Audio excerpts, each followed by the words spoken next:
Not like too hard as in too demanding, but like too hard as in I just don't know what to say about it. Formalizing my thoughts on this game has been so tricky that I just kind of put the project aside for the last few months and left my first 2 reviews on Thunder Lotus's games in limbo. But thanks to some encouragement from my friends, I've come to the conclusion that talking about why this game is so hard to hold a critical lens to is probably in and of itself a valuable form of review. So, Spiritfarer released in 2020 on most platforms and also on Netflix in 2022? When did Netflix start doing video games? What the fuck? In terms of basic mechanics, Spiritfarer is pretty much largely based on the groundwork that was laid out by Sundered, with all of the combat and, removed. There's even a little reference to Ash, which I thought was cute. So it controls like a 2D Metroidvania, but the goal is to ferry around the souls of the dead and keep them housed, fed, hugged, and happy until they're ready to talk to you about their problems. You're given this task by Karen, who says it's your turn to take over as the titular Spiritfarer. And so you set sail to collect resources, farm and cook food, upgrade your boat, and find new friends to bring on board. Presentation and premise alone set this game off on a really strong course. Art is amazing, as always, with Thunder Lotus. But as with the criticisms levied at Sundered, similar things could be said of this game. It's a farming sim, but the core cycle of the gameplay is frequently interrupted in a way that can be kind of quite unsatisfying. With it being a side-scrolling game instead of like a top-down game, you kind of have a much more limited number of things you can do. The placement of your crops, for example, is designated to these buildings that have to have crops within them, and that take up a certain amount of space.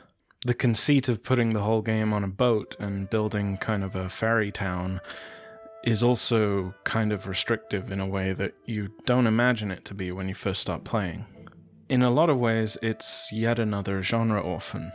I'm not overly fond of comparing games to one another, but I can't help but think of Stardew Valley when I play this game.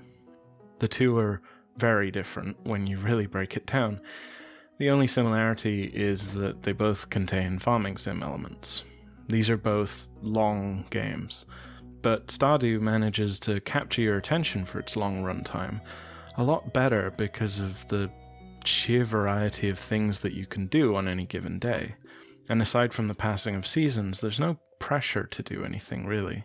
In Spiritfarer, there's only a handful of things you can do on the boat itself. Water and harvest plants, cook food, hug and feed the passengers, talk through their repeating dialogue, process materials, upgrade buildings, and fish. To do anything that progresses the story, you have to travel around on the boat. To get more materials, you have to travel. To explore new locations, travel. Story, travel. And you can't travel at night for some reason. Actually, it's never explained why, I don't think. And I think that's one of the biggest problems as to why the game part of this game doesn't work for me. The boat pilots itself, by the way. Like, it's this completely magical ferry that just goes where you tell it to go. If it could travel at night while you slept, then it could basically be used as a fast travel system. You could plan out each day a lot more naturally as things come to mind, and then go to bed and wake up ready to do the things you want to do. But as the game stands in its current and presumably final form, if you think of something you want to do, you first have to travel to go and do it. And look, I'm sorry to say this, but traveling on a 2D boat just isn't that interesting. I've seen some comparisons to Wind Waker floating around the internet too, but I think part of the reason that it works in that game just fine is because sailing on the Red Lion is presented as part of the adventure. There's the rousing music for one, mini games to catch your idle attention, occasional monsters to fight or avoid, the ability to travel at night, and the subtle, but I think quite important, free access to look around wherever you want. You can see the islands you've visited off in the distance, you learn to recognize their silhouettes, and you can position the camera to look at yourself and the boat from any angle and feel like a cool guy and see the wind in your hair. Traveling in Spiritfarer is just...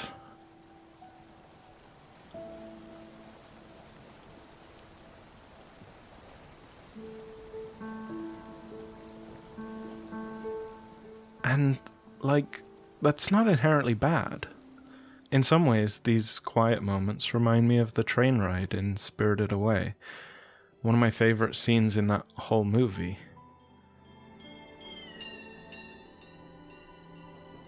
But, imagine this for a moment. Pretend that there was a melancholy train ride scene between every major story beat in that film. And you'd begin to understand why I think this stops working in Spiritfarer after just the first few times you do it. And if you've played this game by now, you may be thinking, what about the minigames? Like chopping wood and collecting lightnings in a bottle. To which I say...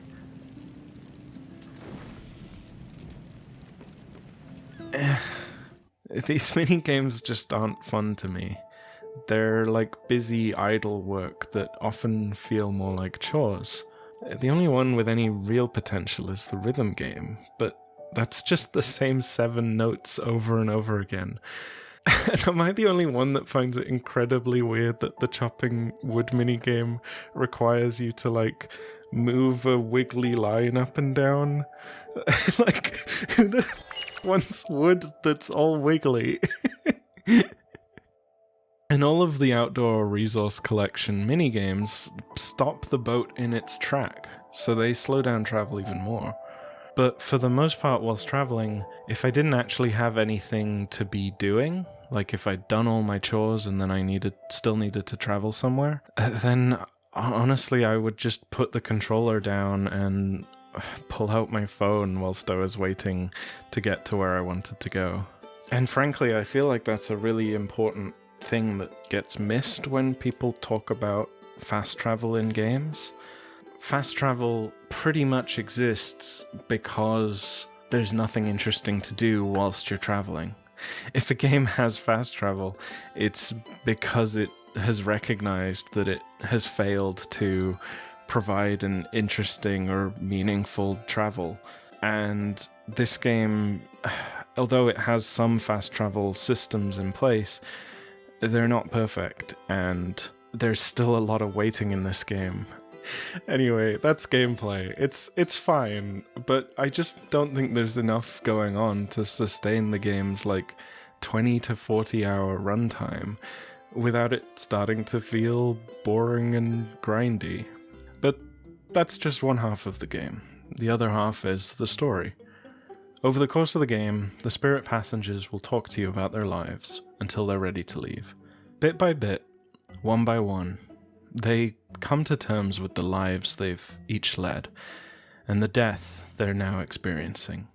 In an earlier draft of this video, I plan to go through each one in depth, like Gwen and Summer's struggles with cancer, Alice's dementia. But suffice to say, they're all quite sad. Eventually, when they're ready to depart, you take them to the Everdor, and you let them pass on. These moments are some of the most touching in any game I've ever played. I wept relentlessly during each one. Each of these stories is deeply touching, and you can tell that they were written by people who've gone through this shit themselves. Cancer is scary, dementia terrifying, suicide tragic. How you feel about each of these characters and their stories are gonna depend on what experiences you've had, and the real people who've touched your life, and their stories that you're then projecting onto the characters, whether rightly or wrongly. Gwen is a lifelong family friend of Stella's. She's a few years older than Stella, but she's always been a kind of big sister figure for her. Her family is kind of dysfunctional, and her father has kind of always treated her as a trophy daughter. This did quite a lot of mental damage to her, as you can imagine. Eventually, Gwen took up smoking and started a lot of self-destructive behavior.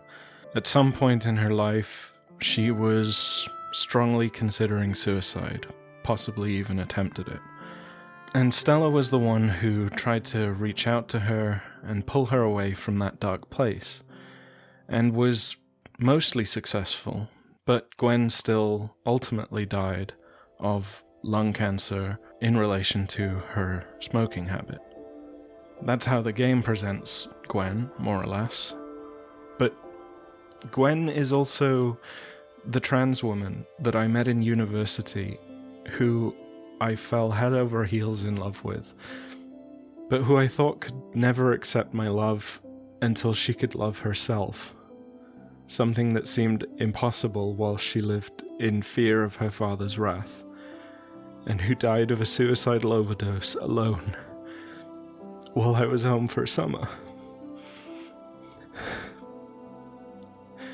So when she said, "Don't forget, I've loved you as much as I could," it felt like reading the words I always wished she'd said. Fuck. Similarly, Alice is my grandmother, whose dementia worsened to the point that she didn't even recognize my mom or her husband in the final moments of her life.